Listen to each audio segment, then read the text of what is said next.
দেশ স্বাধীনের পর থেকে, এই যে কিছুদিন আগে যে পলাতক স্বৈরাচার, এই দলটি যখন দেশ স্বাধীনের পরেও দায়িত্ব নিয়েছিল দেশের, সেই সময় থেকে এবং বিশেষ করে পলাতক যে স্বৈরাচার ছিল সেই দলের শাসনকালে আমরা লক্ষ্য করেছি অত্যন্ত দুঃখের সাথে দেশের জনগণ মুক্তিযুদ্ধের যে কাঙ্ক্ষিত যে তাদের আশা আকাঙ্ক্ষা ছিল, সেটির প্রতিফলন কিন্তু তাদের সময়গুলোতে দেখা যায়নি। বরং আমরা দেখেছি তারা নিজেদের অবৈধ ক্ষমতাকে দীর্ঘায়িত করতে বিভিন্ন সময় এই পলাতক স্বৈরাচার এবং তাদের দোসররা সংবিধান নামে দেশের সংবিধানকে প্রায় নিজেদের দলীয় সংবিধানে পরিণত করেছিল।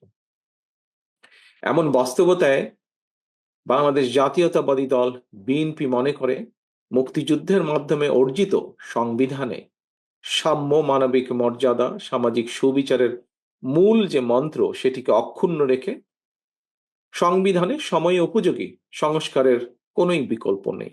ফলে সংবিধান সংস্কারের ব্যাপারে অন্তর্বর্তীকালীন সরকারের কাছেও বিএনপি তার সুস্পষ্ট প্রস্তাবনা তুলে ধরেছে, যা পত্রপত্রিকার মাধ্যমে আপনারা সকলেই অবগত আছেন।